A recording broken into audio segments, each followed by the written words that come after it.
years ago, audiences across America were horrified by the savagery of a faceless killer. In the wake of this bizarre rampage, he vanished. Now, after more than a decade of silence, he has come out of hiding. Welcome to the latest episode of the podcast that wouldn't die. I'm your host, Kevin. With me, as always, is Aaron. Hello there, Kevin. How are you? I'm just dandy. Thanks for asking. This week, we're discussing the horror comedy classic, Texas Chainsaw Massacre 2, starring Bill Moseley. I guess he's kind of a famous Dennis person. Hopper. I think we need Oh, to my leave bad. With that. Of course. What Dennis the Hopper. What am I thinking Perhaps about? you've heard of him. Perhaps I've heard of him. This is clearly a fallow period for Dennis Hopper. The fact that he's in this. Was there a lot of cocaine going on with Dennis Hopper at this point? I think he was parting it up with old Toby, and he's like, hey, just for shits and giggles, what do you think? What do you think? Let's go. This isn't Hoosiers, okay? This is not, you know what I'm saying? This isn't Blue Velvet. This isn't, Easy Rider. What is Dennis Hopper thinking about when he was choosing the script? He's thinking it's going to be iconic like the first one. He's like, don't you want to get on this? And maybe because he did this is why he went on to do Blue Velvet. Perhaps. Each week on the podcast. I like to think the Blue Velvet is autobiographical for Dennis Hopper. You can let me finish my spiel. Like mid-sentence, you jump in. Each week on the podcast that wouldn't die, we discuss guilty pleasures and forgotten classics of the horror and sci-fi genre with a comedic twist, we hope. Aaron, what's up with you? How you doing? What do you like? Do you like the cool light, or do you like... There we go. This is good stuff to do before we start recording. You didn't mention about my new hair color, which I'm very upset about. What color is it? It is rose gold. Okay. I can kind of see that now that you mention it. Also known as pink. But it's more rose gold, where my hair is completely gray, versus... pink highlights on the dark brown back. Nice. It's an ombre. It's an ombre. There's an ombre behind me. Get out of here, sir! Get out of my room. It's what is it? A homophone? They're two words that sound similar but have different meanings. Ombre is where it's a color. Sexist. This is my mansplaining, but inclusive. What the? An ombre. Anywho. Sweet Jesus. You're not thrilled that we asked you to watch Texas Chainsaw because it was Mother's Day weekend. I mean, I saw the first one like 10,000 years ago. And then I thought X was supposed to be a remake of it. I didn't watch the new one. I mean, I can't even remember what my feelings are on the original one. So I was like, whatever. I watch all kinds of nonsense. And then it starts off, I was like, okay, I'm gonna like this. This is super campy and freaky, and then all of a sudden I fucking hate this movie. What is this shit my brother is goddamn making me watch, you son of a bitch. Wait till Father's Day. It's gonna be Sophie's Choice is what you're gonna watch right before bed, followed by Schindler's List. No question. Nothing like Nazis to sleep well. Well, I mean, full disclosure, and Aaron, you know this. We were invited on our buddy Ed's amazing podcast, the Film Effect Podcast, and he wanted us to do Texas Chainsaw Massacre 2. And as we will often do, if we go on another show to talk about a movie, we're going to beat this dead horse. Okay, we're going to talk about ours as well. He clearly chose this just to with me. I am pretty sure, to quote Larry David. No question. No question. Now, had you ever seen? You hadn't. You talked about you. This is virgin territory. There's a Texas Chainsaw Massacre 2. There were. I think that there's a 3. There's a Next Generation, if I'm remembering, and then there's the remake. Jean-Luc is in it. Picard. No, there is a. Part 3 has Viggo Mortensen before he was famous. And part 4 was shelved. But then Matthew McConaughey and Renee Zellweger became big stars. So then they put that one out as well. So they're in part 4.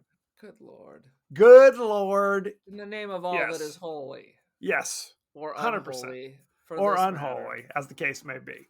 No question. No, this was a pill to swallow. I could have been watching the 5.5-hour finale of Eurovision.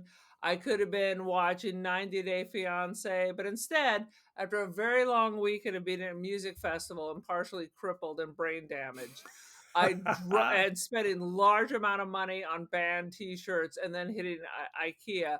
I dragged my broken body to my deathbed and promptly watched this on Mother's Day.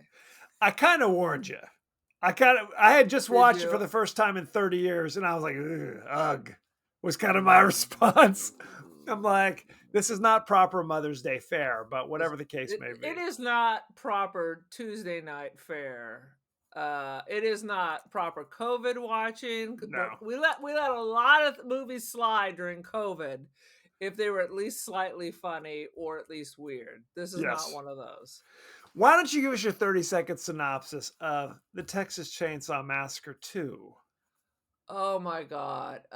Small town in Texas where, bad things happen because it's Texas. And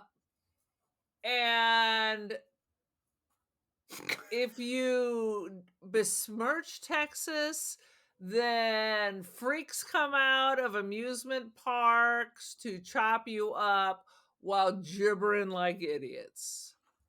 And Dennis Hopper is the sheriff who's also part of the family. I feel like he Did knows. You watch this movie? Didn't you for half the movie think he was like the relative on the outside? Well, the issue is later in the movie, he goes and gets chainsaws of his own, which makes no GD sense. Which made me think, and that the fact when a girl falls in the hole, he hands her a severed arm to pull her up like a crusty old snap on a Slim Jim. Yep. Like that's how you're going to pull someone up. So I was super suspicious of him. And then it was his sister in real life. I mean, this copper knew way too much about this property. Okay, you're absolutely right about that. But let me just set you straight. I'm wondering if he was a nam with old silver plate. This is the story, and you kind of got the idea. I haven't finished. Oh, sweet Jesus. Simulated chainsaw sex. Yes. It wants to be funny, but it's too disgusting to be funny. Most people die at the end. Yes, 100%. How about that? So, as you know, or as some people may know, the end of the first movie, Texas Chainsaw Massacre, which I will say, before I saw it, it was in my mind like it was some kind of nightmarish vision of horror. Oh my God, there was such a buildup. It was such a buildup. I mean, I didn't even see it for years because the legend around it was so terrifying and upsetting. It's like Faces of Death. You're like, absolutely, no, you don't want to see that. You don't want. It's going to mess with you. But when you watch it, you kind of realize, while the ideas are disturbing, you really don't see much. It's not a gore fest. Right. So they decided to turn that around with this. They went in a total different direction. Right. It was more of like the ideas. They don't show you a whole lot. You hear a lot of chainsaws whipping around, but it's not gore galore. It truly isn't. But okay, so the one girl who survived, Sally Hardesty, survived at the end of the movie, and then they kind of, with this movie, they start with like the Star Wars crawl, where they kind of 20 minutes of explaining that in Texas this is just every day, right? Like having a open carry and drinking a tall boy. Absolutely, gun racks. You're in gun racks. You are gonna have a relative who disappears and is cut up with a chainsaw. It's so what this baffles police. They're baffled. So. She's in catatonic state, basically. And the police investigated where she said to go before she drifted away, and didn't find anything. So the family's still on the loose. And that for the last 14 years, there have still been unexplained murders popping up here and there. Now, the crawl also introduced us to Sally's uncle, Lefty Enright, who was a former Texas Ranger, who's now devoted his life to trying to track down this family. And that's Dennis Hopper. That's who he is.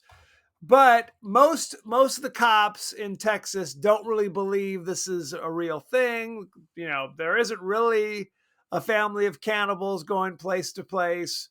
That's all just hooey and applesauce, essentially, is what they think. Is that a thing, or is that a thing you're trying to make be? It's a thing, but it's not my thing. So that's where the thing kicks off. And then we meet, what's her name? Stretch. Now, she's a DJ of the local radio station called Okla. I guess they're on the Texas-Oklahoma border, I'm guessing. And why is she Stretch? Is she tall? Is that what we're supposed to think? Taller than what? Taller than a crab? I mean, taller than what? Is taller than a crab a thing? She has very tall legs, because she's wearing cutoff shorts that go all the way up into her reproductive organs. No question. No question. But so, now that we've set the stage, Dennis Hopper's not related to the crazy cannibal family. He's just Sally's uncle who's bent on revenge. He calls her sister. Okay, but then Stretch, he calls sister. Not unrelated. I don't know why he would do that. He's like, sister. Say that again? How did she say? Sister. I don't remember that. Stretch is not related. Stretch is unrelated to anybody else in this. What the hell? No, unrelated. I did think he was very cavalier about trying to rescue her, considering it was sister. Yes. Well, I think maybe he just doesn't care. And we're kind of jumping right in. Essentially what happens is, and this doesn't make any sense at all, she's, on the radio playing music, doing her thing. And I guess it's the weekend of the University of Texas versus University of Oklahoma football game. I don't know why that's important. There are a couple. Go ahead, Aaron. What are you saying? A couple of yuppie Okies, which I don't know. That makes it your higher level than Texas. That seems like a lateral, but we'll have to ask people from that part of the world.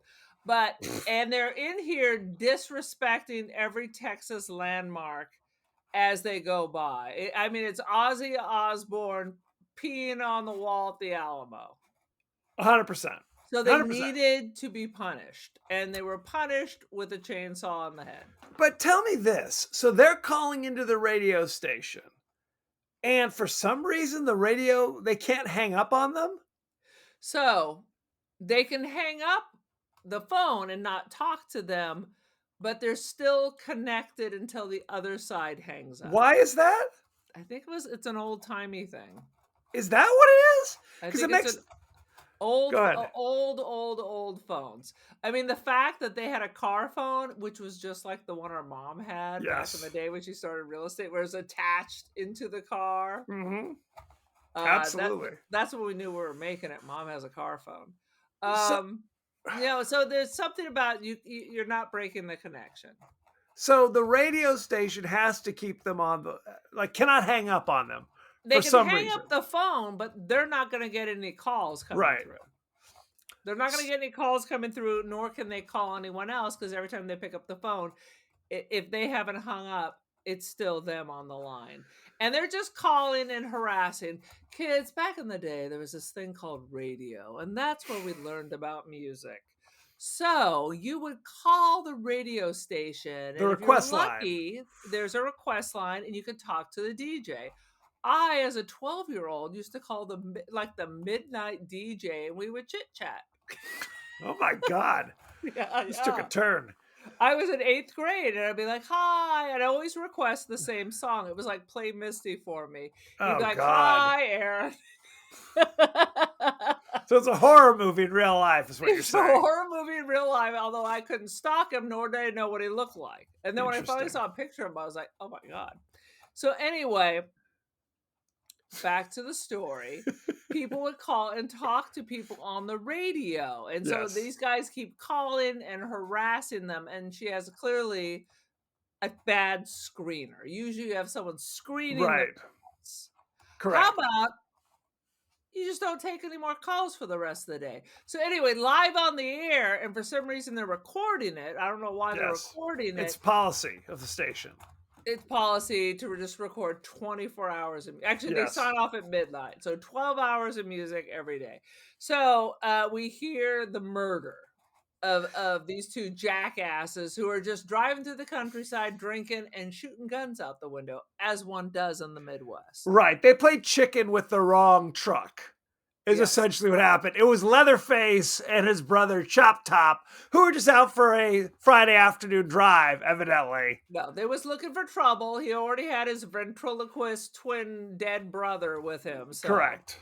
So they were cruising for trouble. So Leatherface is now standing in the back in the tailgate, like the bed of the truck, swinging his chainsaw around while they're going 90 miles an hour. Seemingly in reverse, right? Yeah. So, meanwhile, the jackasses, the preppy guys have a gun. And they're not able, to do. They shoot the ventriloquist brother for no reason. Especially, don't be a jackass with your douchey Volkswagen Cabriolet, okay, with a soft top when you're fighting chainsaw people. But at the same time, they're driving the same speed limit. Yes. I was like, put on your brakes, jackass. Put on your brakes. Let them fly by. You turn around and leave. Absolutely. 100%. Put on your brakes. So that's why they needed to die. Plus, they were kind of douchey. They were big time douche. You're kind of rooting for Leatherface in this moment, in all honesty. The whole murder is recorded. The murder's recorded. And I guess we're supposed to think, because no one really believes in the chainsaw cannibal family, that it's an audio recording. It wasn't like they're like, hey, here, you can find us at the abandoned amusement park, or any, there's no, all you hear is screams and chainsaw. And I have the one dude dropping MFs like constantly. So it's very strange. There is a chili cookout, kind of a contest at the local Ramada. What's happening here? I'm guessing this is some like tailgate party, and then there's the chili cookout, as one does in Texas. Yes. This movie, it's like bits and pieces of other movies. So it's like a bit of the Motel Hell. Oh, yes. And just a couple of other things. A bit of David Lynch and just way too much Rob Zombie vibe. This may be the movie that put Rob Zombie over the edge. And at the beginning, it's all these like weird, like everybody looks weird and is hyper, and you think, okay, this is gonna be funny. This is gonna be a fun movie. Everybody is just a freak. And then until it's not. Until it's not. 100% until it's not. Even the dude getting his head chopped off like halfway, and he's still driving. I'm still with you. Oh, no question. Still with you. Yes. Yeah. So at the chili cookout, we discover, if you've seen Texas Chainsaw, you recognize the patriarch of the family is like winning the contest of the chili cookout. And at one point, the lady's like tasting a sample, and there's clearly a tooth. and he quickly grabs it. He's like, oh, that's one of those hard peppercorns, honey. So like, this is meant to be funny. This is clearly like a comedic beat here. So while she's there, I guess, interviewing and making local news for her radio show, she also is there to talk to Lefty, the Texas Ranger, to say, I've got the evidence of this. I saw the newspaper report about the murder. I've got the radio recording. Will you help me? And for some reason, he doesn't want to take the evidence. He doesn't want to work with her. Doesn't want to talk to her. It made absolutely no sense. Are you surfing the internet right now? Are you I on your was phone? Googling again, what does human meat taste like? Oh God. What does it say? Accord Chicken? I mean, because I've always heard it's supposed to taste like pork, which is why human meat was called long pork. Interesting. Instead of the short ham, we have like a longer ham. But since then, I have heard that it actually tastes somewhat different. I don't know who the experts are. That's the question. Who's Smithsonian says it tastes like beef, but the taste is more elusive. What the hell does that mean? It tastes maybe a little gamier, more like a goat, according to Smithsonian. That seems like real people. I'm not doing the Pepsi challenge on human flesh. Forgive me. But later he agrees to work with her, and he tells her, and in a plot point that I can only think of is that she's meant to be bait for the killers. He says, play the recording over your airways over and over and over and over again. He said, and go you're ahead. not he's not an officer. He's just a dude, and she's like, "Oh, okay, kind." Well, again, former Texas Ranger, so he's got a Former law Texas enforcement. Ranger. You're right.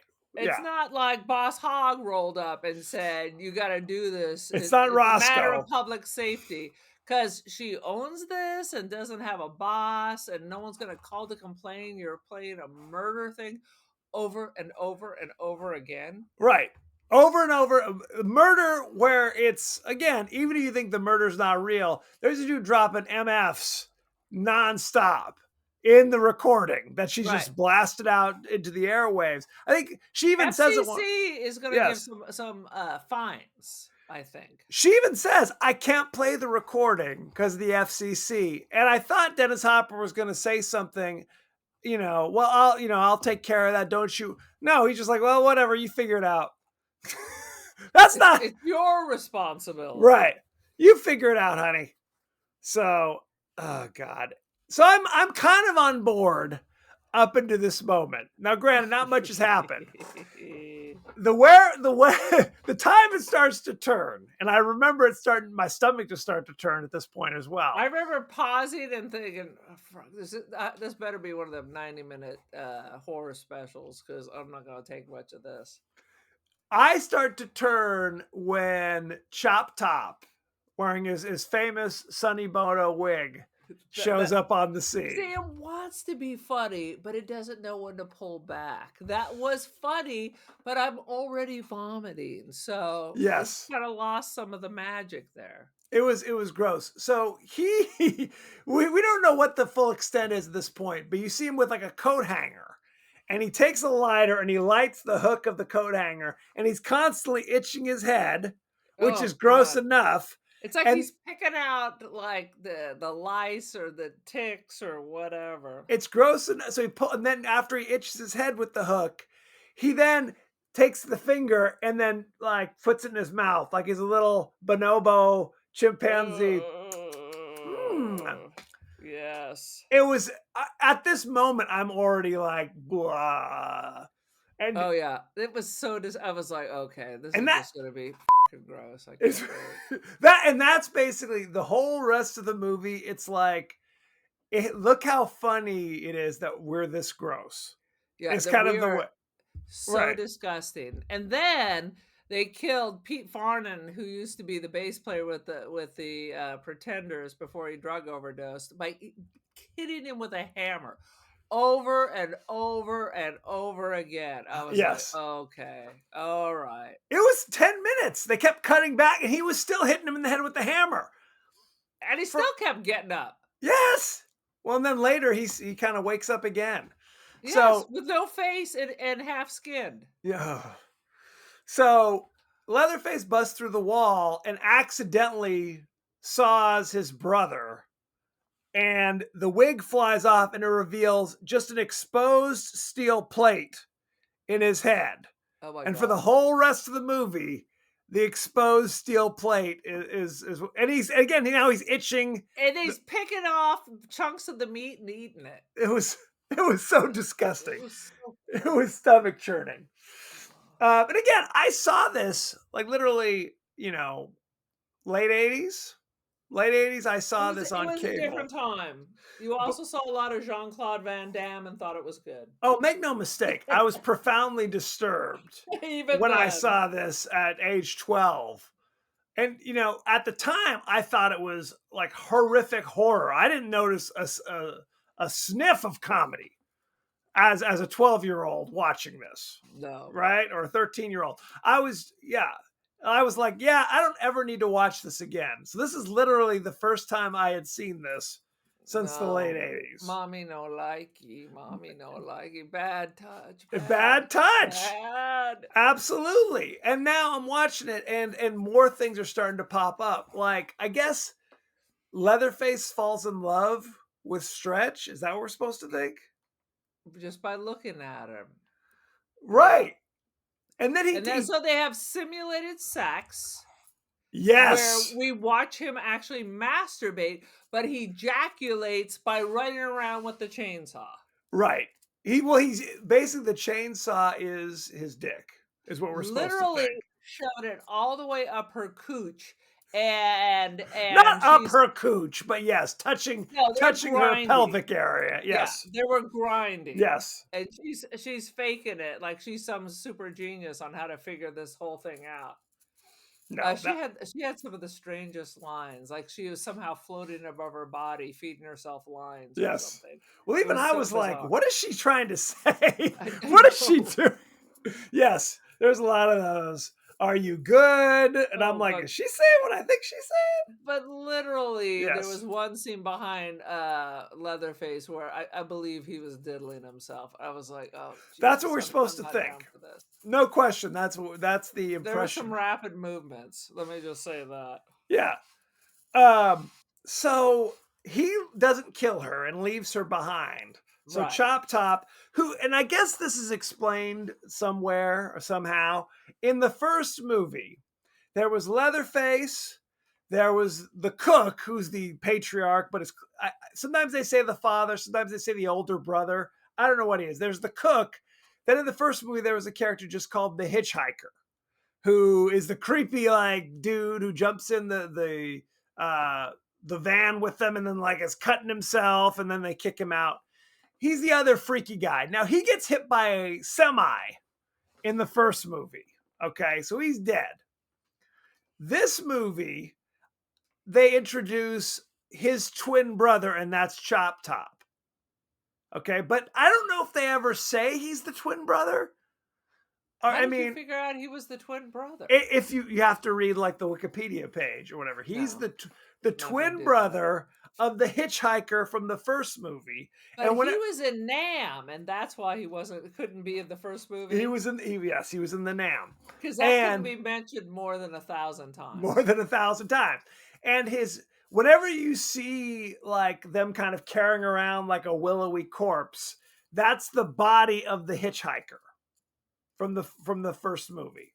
Again, I don't know if it's ever expressly stated that's the case. But it's like a Jim Henson Muppet Studio where he's dressed in black behind the dead thing. Yes, you see that a couple times. Or sometimes he's just carrying it around and dancing with it. This movie is, I don't even know how to describe it. But anywho, they leave Leatherface and Chop Top, jump in the truck and drive away. Although they take the board operator who they've hit with a hammer. They take him with them for their chili. Why don't they take her with him? Right. Isn't this the thing where all the bodies disappear? Yes. So it makes no sense that they left her alive. Correct. Chop Top should have been grab her as well, but he doesn't say that for some reason. It makes as much sense of how that chainsaw went through a steel door. It didn't go through the steel door. He couldn't get through the steel door, so he goes around and just goes right through the drywall. Bam! Like the Kool-Aid Man. Just smashes through the wall. That is a flaw in the design. It is a big flaw in the design, no question. So they're getting away, and Stretch is like, Lefty's supposed to be here, I guess, but he's not. It was midnight. Everybody was leaving. You've signed off. Why would Lefty be coming back? Because she played the goddamn recording 1,000 times, clearly meant to be bait. But Lefty is not surveilling the radio station to catch these guys. What is he doing? It's ridiculous. So wait, which one's Lefty? The studio manager? No, that's like LG or whatever his name is. Lefty is frickin' Dennis Hopper. Well, I mean, frankly, why did the board operator leave and come back?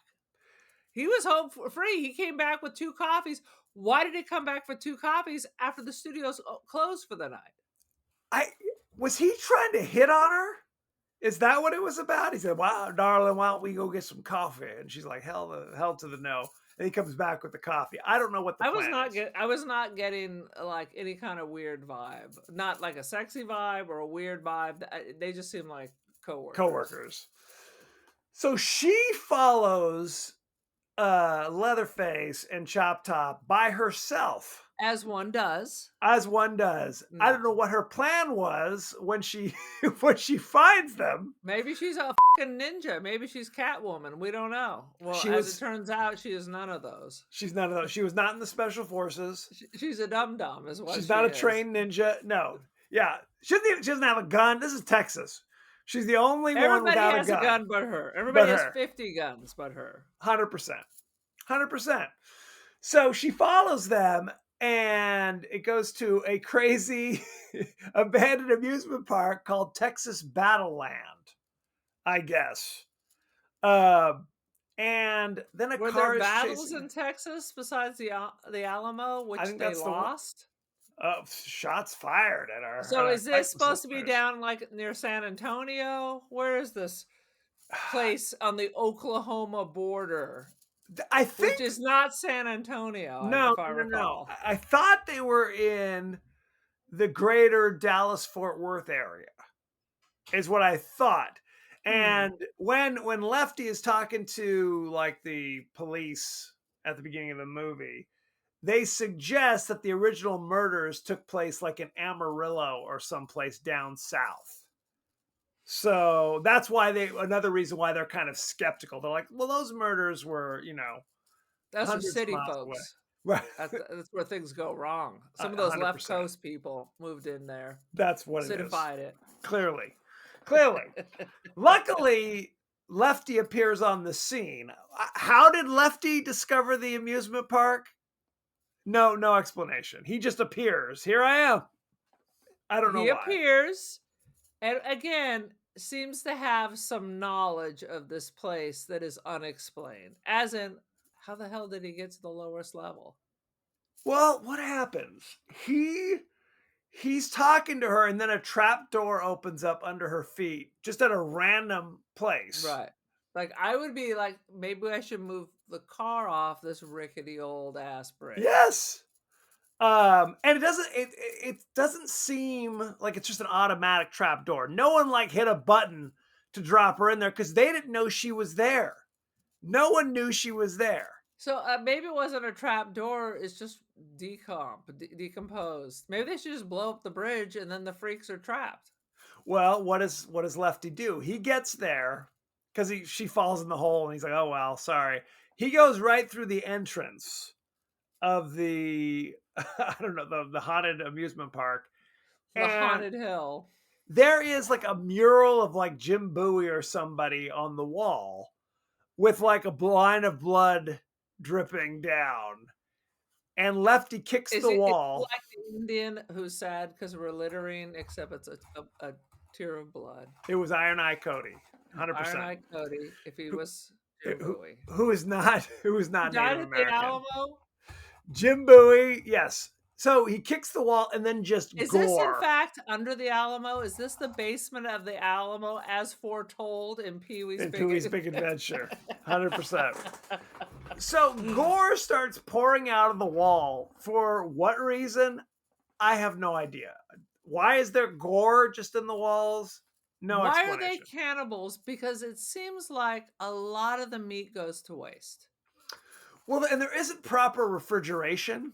So there's a lot of rooms where it's just like just limbs just thrown on the ground over here. I mean, are they smoking them like a ham? But either way, it seems like there's way too much stuff hanging around that they don't need to Yes. keep going to the grocery store. If your refrigerator is full, you don't then get like a Walmart delivery that day for $75. No, I agree. They're just full. So I- are they hunting for sport at this time? I mean, there's how many chili competitions are there in Texas? I think the issue is that they were not out looking for prime meat. They were just doing They're looking jackassery. like not prime, but maybe select. No, I mean, this is not Wagyu. no, this is definitely not. This isn't Kobe. This ain't even mutton. They were out doing jackass stuff, which is why when the recording comes out, the cook, the patriarch, is like, "You jackasses, you know what the." So they have to go deal He with had to this go thing. Three Stooge them and give them the knucklehead and bang their heads together. Yeah, there was a lot of that. Oh, wise guy. I'm a wise guy, eh? Yeah, That would have been better, honestly. that would have been better. Eye poke. So they weren't looking for more meat at that moment, but they figured, well, we've killed this dude. We might as well eat him as well. So there you go. Again, they got enough chunks of viscera that they could be over at Motel Hell grinding out the snazzages. This No could be question. everybody in Texas could have a freezer full of Farmer Fidget or whoever the hell this family is. Old Farmer Fidget. Absolutely. No question. I mean, it's kind of interesting because you don't actually see them like actually grabbing somebody and biting them. No. Right? They just kill people. And after they've killed them, then I guess at that point, then they treat them like cows. They were eating chunks of their meat out of their own head. So that was just gross chop top for some reason. Maybe it's their version of sushi. I don't know. And that's the thing, man. Chop Top is far more grotesque than Leatherface. Yes, it's just disgusting. He's just literally gross. Like a character out of frickin' Rob Zombie. Yes. Just gross to be gross. Gross for grossness' sake. No question. When you make Leatherface look good, you know there's a problem. No question. No question. And so when Dennis Hopper Lefty gets there, he sees the gore. He starts chopping down the load-bearing beams to bring the whole place down. I mean, why not look for the girl who could be being tortured and killed at this moment? Why not just go shoot the people instead of trying to get a giant magic mountain to collapse on top of you? Well, how about this? Let's call the cops. How about this? Cops. Why aren't you a cop, dude? And how are you paying your bills at this point? These are important questions we maybe he's accountable too. Wasn't there a horror film where it turns out the sheriff was like a relative or something? Yeah. Was that one of the sequels? One of the sequels? Maybe I'm thinking of. Well, that's Motel Hell as well. That's Motel Hell. Yes, I'm just thinking it all comes back to Motel Hell. That's why I kept waiting for Dennis Hopper to be revealed as the relative we can with the public face. Well, what they said was Motel Hell came out after the original Texas Chainsaw. It was meant to be kind of a parody of Texas Chainsaw. Then when this one came out, it was meant to kind of parody Motel Hell. And it did not, because Motel Hell is a masterpiece. You love Motel Hell much more than I do. I'm not a huge Motel Hell guy. What's the famous line? It takes all kinds of critters to make Farmer Vincent's fritters. Absolutely. I mean, come on. It's comedy. It's comedy. Sweet love Jesus. that.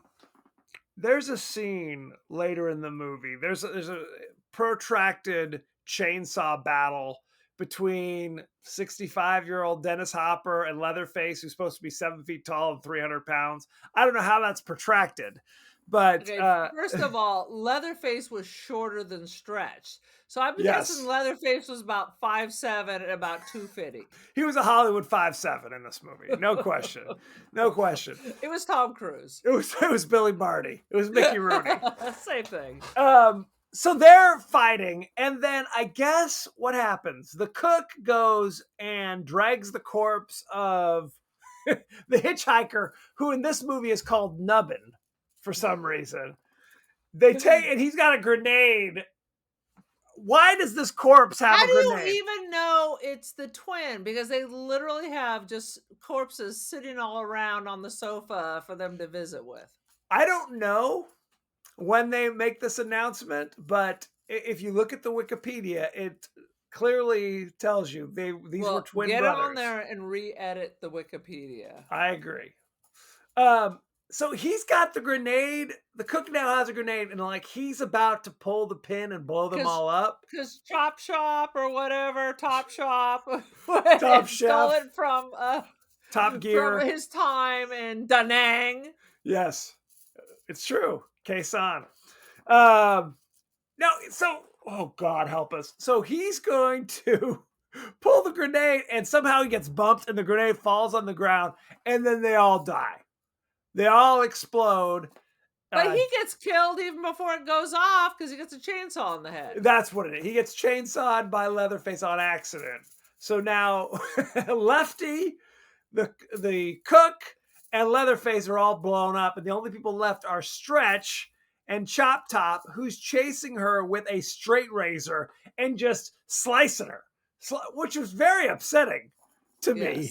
It was super creepy. And then at one point he goes to starts making slices on his own throat for what reason we don't know. Yeah, he's not deep enough to do anything. Clearly not, but he's slicing his throat, which I'd be like, just keep doing that, big guy, and then our problems are solved. She finds okay. Downstairs in the explosion as well was Grandpa. Grandpa who was still alive, even though he's 137 years old. And he was a character in the first movie as well, like an old crazy kind of cadaverous person. He looks like "Bring me my cake, Bedelia." He looked worse than that. This guy had a little bit more energy. Old Grandpa on his all human blood diet. Yes. Cannot hold the hammer. There's a whole protracted story that Grandpa used to be the guy who put the hammer on the cow's head at the rendering plant. But quite frankly, my knowledge with animals is we send them to the rendering plant when they died, not alive. Anyway, they do it differently in Texas, perhaps. That's right. Like, oh, here's a whole cow. Let's just boil it down for grease and dog food. And this mirrors a scene from the original movie as well, where it's like they have the girl kind of tied to a chair, and rather than just kill her, they bring in crispy old mummified grandfather to try to give her the coup de grace to finish her off, but he's so enfeebled he can't even like hold the hammer. So it's like 10 minutes of him dropping the hammer on the floor, and they keep doing it. That's in both the movies, unless I've totally lost my mind.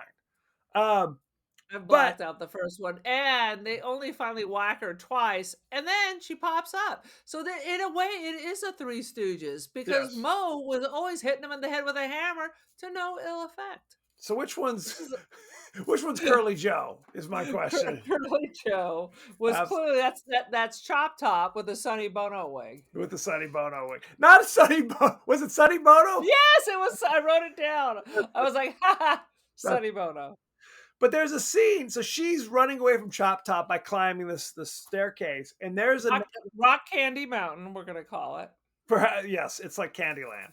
So up at the tower is now another corpse, who's the grandmother, I guess, who has a chainsaw in her like hands. the queen bee in Alien.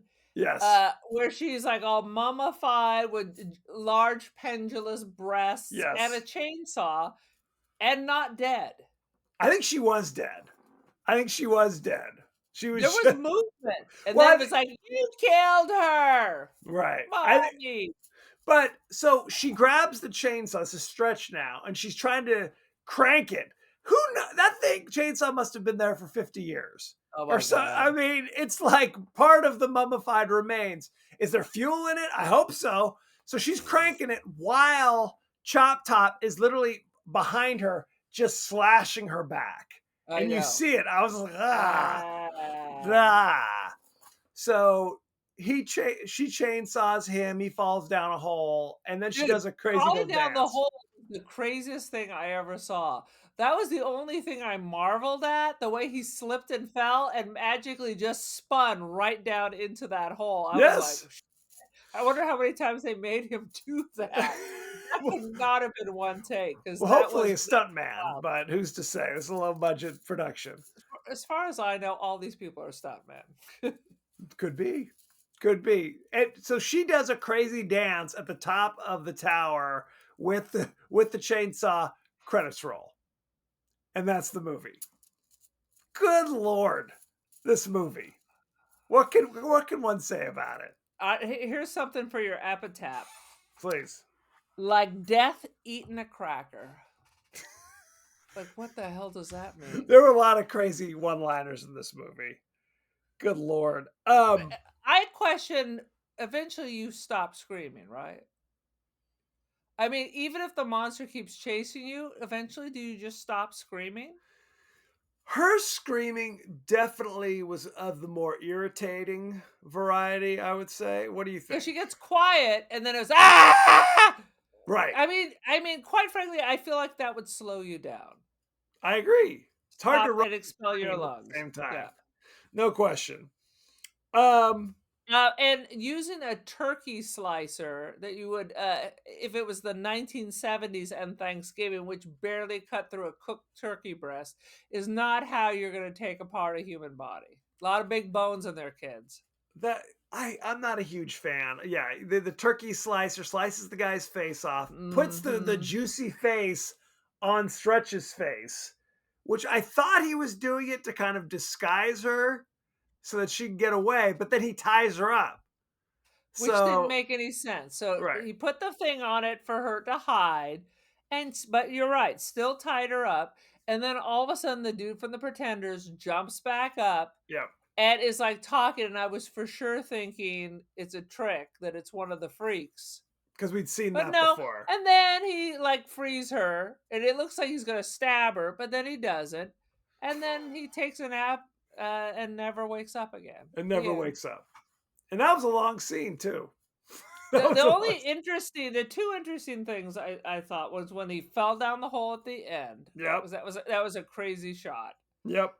And the weird hallway, the tunnel with 1,000 lights, and they were all like old lamps from the 40s and 50s. It looked kind of cool. And every so often, like, desiccated human bodies all along the path. That Well, was a cool visual. it's kind of a House of a Thousand Corpses kind of visual, kind of. I blocked all that out. Well, one thing, so they Lefty, while he's in there, I guess trying to find his way to Stretch at one point, stumbles across a wheelchair with an old like desiccated body in it.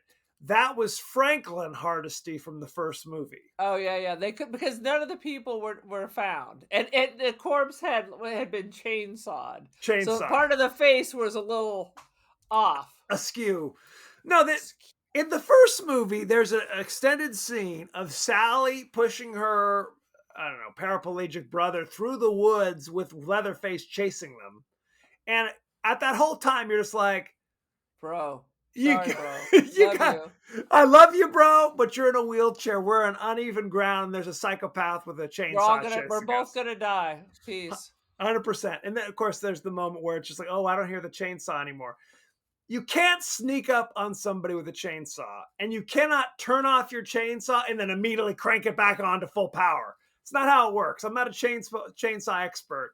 That's just typically not how I it works. play one on TV. I would 100%. have to agree with you. Also, the Nick Cage pillow behind you, which is always in a slightly different location, is haunting. It could be Leatherface. It could be. It could be Leatherface. Ain't no lie. Any other thoughts and feelings before we go behind the scenes? No. That'll get the job done. Mm-mm. Boom. Way too many Nam flashbacks. which was kind of funny and sad because that was a thing people said. Everything was a Nam flashback. Nam flashback! Because Nam there were flashback! so many people damaged coming back from Vietnam that eventually it just became like a thing. It became a thing, no question. What's wrong with you? You have one of them Nam flashbacks? One of them Nam flashbacks? Let's do behind the scenes. I have one more thing. Please. They had money. And do you know why I say that? Why do you say that? Because they have music from Oingo Boingo and the Cramps at the beginning. Oh, yeah, That must have cost some money. Usually these 80s chop 'em up movies, it's just some bullshit. I mean, there was some bullshit in this one. I saw in the credits, Toby did the music also. I mean, come on. Do you know how I know this movie's meant to be a comedy? Not from anything funny happening in the movie, but because the poster for this movie is making fun of the Breakfast Club. It's like an exact recreation of the Breakfast Club poster, but with the like casting. that idea. But you go into this thinking it's a comedy, you're gonna have a problem. It's not like the new Mean Girls where they bury the fact that it's a musical. Right. I mean, you're not going to be vomiting because it's a musical. If I walked into this thinking it was a wacky comedy, I would be burning the theater down. And then I would be hunting down Dennis and Toby. 100%. Behind the scenes, director Toby Hooper and co-writer of the original Texas Chainsaw Massacre, Kim Henkel, originally had an idea for a sequel that would feature an entire town of cannibals and also be a satire of the film Motel Hell, which is itself a satire of the original Texas Chainsaw Massacre. I mean, the basic idea sounds good. It'd be like we used to call Leisure World, which is a retirement community all throughout Southern California, Seizure World. So it could be like something like that, because there was always a car accident at the entrance of it. It's like every time someone pulls out, there's a massive car accident right out front of Seizure World. Seizure World. The title of this proposed sequel was going to be called Beyond the Valley of the Texas Chainsaw Massacre. See, no, that sounds like comedy. It sounds like comedy. But the minute you start picking your own flesh off with a hot poker and eating it, the minute you simulate sex with a chainsaw, Doherty out. Doherty out! No question. The studio, which was the infamous Cannon film studio, forced... I would have loved to have been in a Cannon film. I'm just going to throw that out there. Just not the... Well, I would have even been in this. Of course. I didn't have to ever watch it. They forced them to basically hire a new screenwriter, and the result was this movie. Cannon would have had to start smoking again. No question. Cannon was big for taking movies from the 70s, buying the rights, and then doing sequels. They're the ones who did all of the Death Wish sequels with Charles Bronson. They're the ones who did Superman 4, A Quest for Peace. Just the fourth one, mind you. The crappiest one by far. And of course, they did all the ninja movies, including Ninja 3, The Domination. So good times. And I'm ashamed to say I'd be in any of them. I would love to be in. 100%. After the controversy of Poltergeist, because remember, Toby Hooper was the credited director of Poltergeist, but there's word on the street that was really Spielberg who directed it. Who even directed it, they said. Yeah. So Toby Hooper signed a 3-picture deal with Cannon Films. They basically said you can do what you want. The results of those movies are, number 1, Life Force, which is a movie I will go to the mat for, which is naked space vampires in London. Yes. Then he did the sequel, Texas Chainsaw Massacre 2. And the third one was a remake of the old 50s science fiction movie Invaders from Mars, which not a great one, in my humble opinion. I mean, you make them cheap enough, people will see it and you will make money. Is that what happened? Yes. That was Cannon's thing. What killed Cannon is they made two big mistakes. Number one, they made the Sylvester Stallone action movie over the top about arm wrestling, which in and of I itself, never saw that. it's hilarious. They styled a child custody with arm wrestling, so that's So just the way the to do it. wife against Sylvester Stallone. It's actually the grandfather, the dead wife's mother or dead wife's The father. dead grandfather wrestles Sylvester Stallone. He wrestles him. But what killed it is that they paid Stallone $10 million, which was astronomical at that time, to be in this movie because he didn't want to do it. He didn't want to do it, so they kept paying him more and more until he finally agreed. And again, like you said, they were low budge all the way, and that's how they made money. But by paying all the other actors had to eat bologna sandwiches. 100%. 100%. Back to Texas Chainsaw Massacre 2. Dennis Hopper thought this was the worst movie he'd ever been in. Of course, he later said the same thing about Super Mario Brothers from 1993. So there you go. He don't give a shit. He's got bills to pay. Yeah, bills to pay. He's got lawyers to pay off. He got shit. Yeah. Oh, no question. He was so creepy in Blue Velvet, though. Oh yeah. Bill Moseley said that his role as Chop Top is his favorite of his own. Whatever. This gentleman has clearly had ADHD, and they just said, go wild, my friend, go wild. Well, what's funny is he is now a regular in the Rob Zombie stable. He's in all of his movies. Little baby Rob Zombie went and hired all the freaks from all his favorite disgusting films. Yes. Oh, no question. Yep. Absolutely. Tom Savini once stated that the makeup effects that he created for Grandpa is his most proud accomplishment, which he compared to the makeup of the aged Dustin Hoffman in Little Big Man in 1970. Which he did not do. Wah, wah. Many fans of the Texas Chainsaw Massacre from 1974 disliked this movie due to the emphasis on gore and wacky humor. Toby Hooper has argued that black humor was also present in the original film, but viewers did not acknowledge it due to its shocking content. Oh, it's not the fun. There are funny parts. That's not what I'm objecting to. What are you objecting to? Vomiting. I have a big objection to that as well. When originally submitted to the MPAA, it received an X certificate, prompting the filmmakers to release it as unrated. Whatever. So there you go. Let's talk about the cast and crew. By the way, this is kind of an interesting factoid. The original Texas Chainsaw Massacre movie was loosely based upon Ed Gein, the famous serial killer from, I guess, Wisconsin.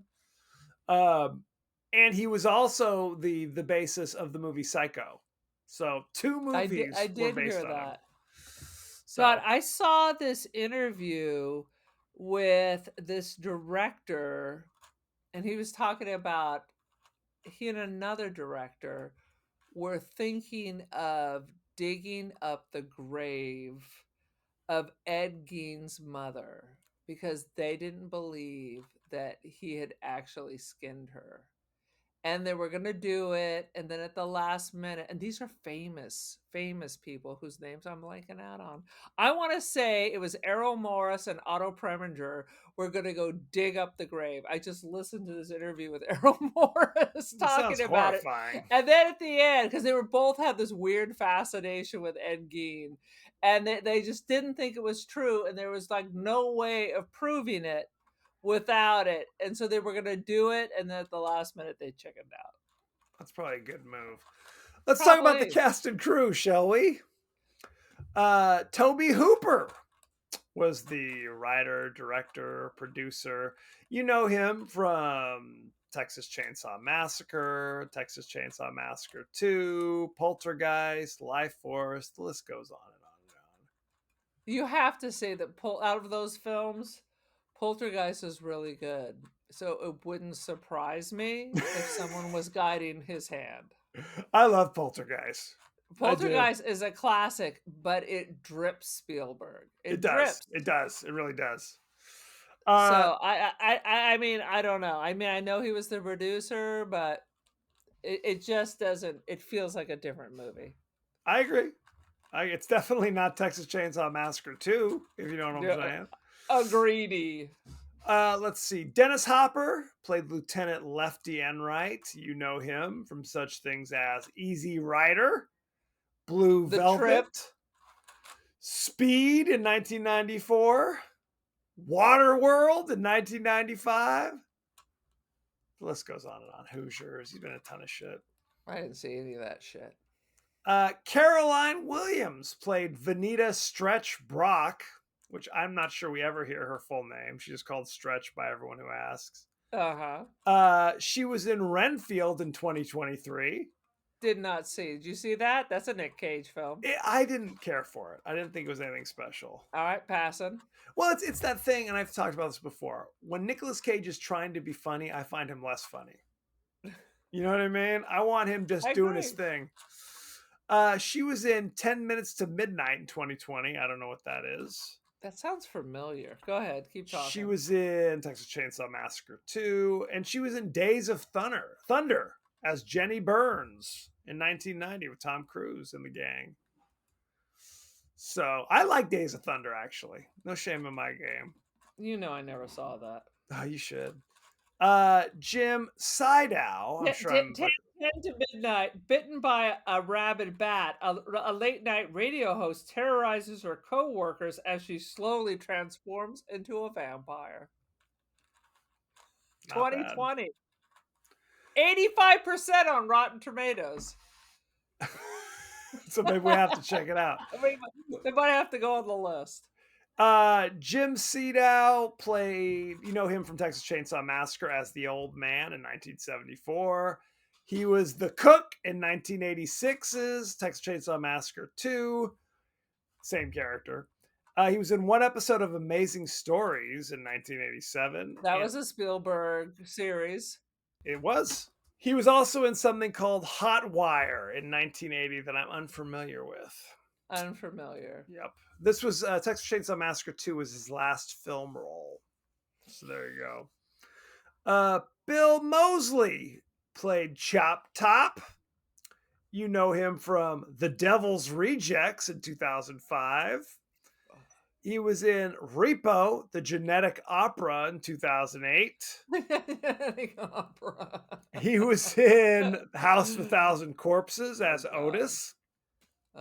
In 2003, and he was in the remake of Night of the Living Dead from 1990 playing Johnny. I didn't see it because I don't think it needed to be remade. It wasn't bad though. It was Tony Todd. All right. Who else? Leatherface was played by Bill Johnson. Do his friends call him Toddy?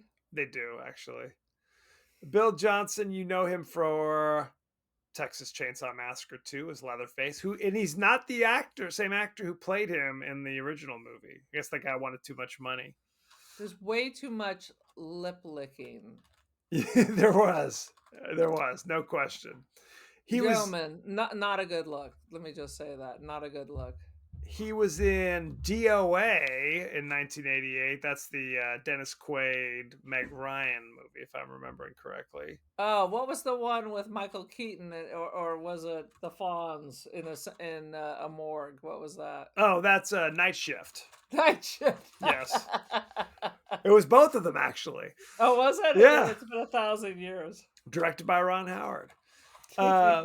He was also in the Once and Future Smash in 2022. And I don't even know what that means. He was the voice of the Guardian in Ultima 7, the Black Gate video game.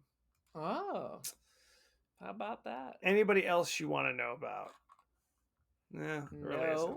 Although Joe Bob plays a movie critic in a deleted scene that you can see online if you're so I was looking for it. It said Joe Bob as Gonzo movie critic, and I was like scanning.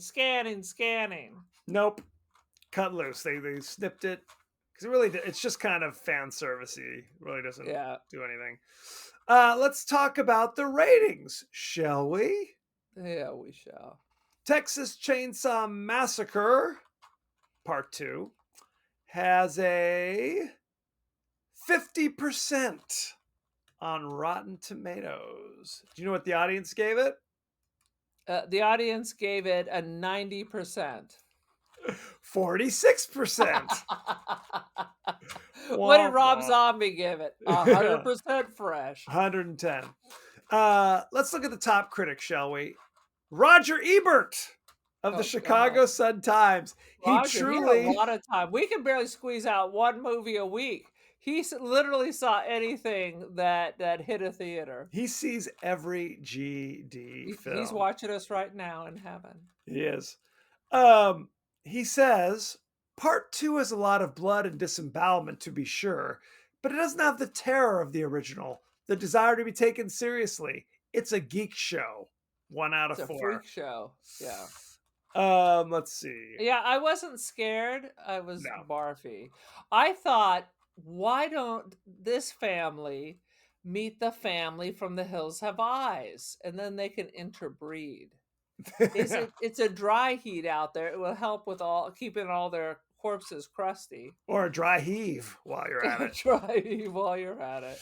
Walter Goodman of the New York Times says, no matter how adeptly Chainsaw 2 was put together, it would remain just another exploitation flick for fans. Adeptly put together? That was the implication, that it was adeptly put together. Correct. Okay. Just another exploitation flick for fans who get a tingle from watching blades slash into flesh and innards peep out. 2 out of 5. Yeah. I don't want to hear what's tingling while you watch that. No tingling. Do you have to let it tingle? What is your rating, Aaron, for Texas Chainsaw 2? I am going to give it 1 out of 5. Toby's getting that fucking grenade up his ass, and he's gonna have Nam flashbacks. Yeah, I would say probably a 1.5. 1.5 out of 5 for Texas Chainsaw 2. Did you buy it, Kevin? Oh, hell no. Hell no. We watched it on Amazon Prime, free with our subscription. But now free with ads. Free with ads. I'm paying full freight and you're still going to throw ads at me. Thank you. Just the way Toby Hooper meant it for us to watch it. Mm-hmm. No, it's not scary. It's more gross and not in a fun way. Yeah. And then the end just kind of denigrates into nonsense. So, Dude, if I saw those guys hopping around just laughing nonstop, there were either trays. I'm just guessing. I'm just gonna say it wasn't coffee. It was just trays of cocaine and ADHD. 100%. If these dudes weren't actors, they would clearly be drummers in some kind of speed metal band. Absolutely. And White Zombie. White lines run through my mind. Any last thoughts? Is that it? My last thought is I need to get these thoughts out of my mind. No Yikes. Question. So, thank you very much. Go to our pages across the internet. We're on Facebook, we're on X, Blue Sky, Threads, Instagram, TikTok. You may be watching us on YouTube. Maybe. Who's to say? You can also email us, the podcast that wouldn't die at Gmail. We are on Apple Podcasts, Spotify, anywhere the finer podcasts are available. So don't forget to like, share, rate, and review. Won't you? Treat yourself. Aaron, what is your social media situation? I just need to give a nod to, of course, the passing of Roger Corman this weekend. Yes. R.I.P. He must have, how old was he when he passed away? He was in his 90s. Bless him. Yeah. That would be a real dream. If we could have been in a Roger Corman film, that would have been delightful. So we enjoy that. We'll have to do a few more Roger Corman movies in the coming weeks. Add them to the list, for goodness sake. Add them to the list. So you were asking about my media. So what's your media?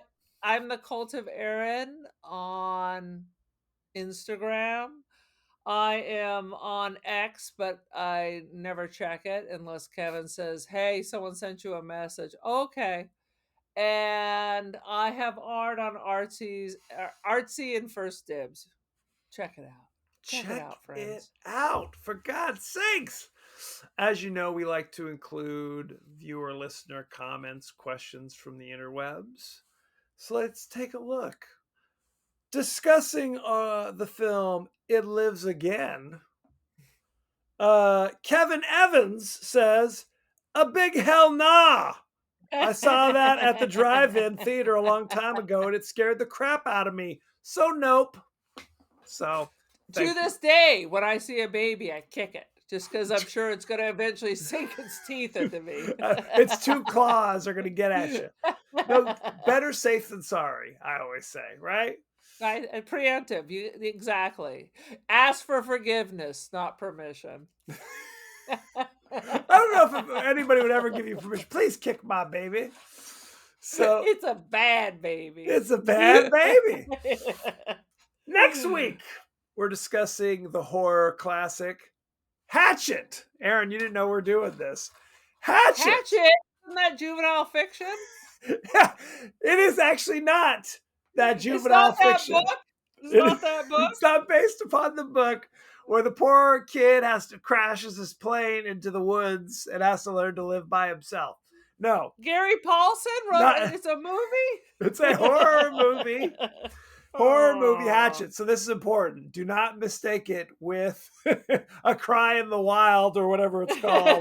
The TV version of Hatchet. The young adult novel. No, don't do that. You can watch Hatchet from 2006 on Hoopla. You can watch it on library application. Yes, you can watch it on Tubi with ads.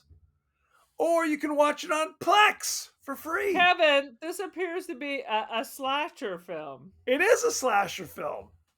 Oh, but Robert Englund's in it. It's an all-star cast. I actually have not. They made quite a few sequels. I saw I think it's the 4th or 5th sequel, just called Victor Crowley, which is the name of the killer in these movies, and they seem like a lot of fun. Okay, I put in Hatchet film. This article is about the 2006 horror film for the 1990 film based on the Gary Paulson. Please click over here. Yeah, that's different. Don't mix them up, for God's sake. Although the Gary Paulson novel, it is very heartwarming, right? Because it's not just about him surviving in the wilderness, which is not unlike the Hatchet horror movie. It's also about like his family's divorce. So how that's upsetting to him, even though he's fighting for his life. So check that out. Send any favorite scenes, favorite quotes, comments, and questions, and we may talk about it on the show. So thank you very much, and be well. Good day.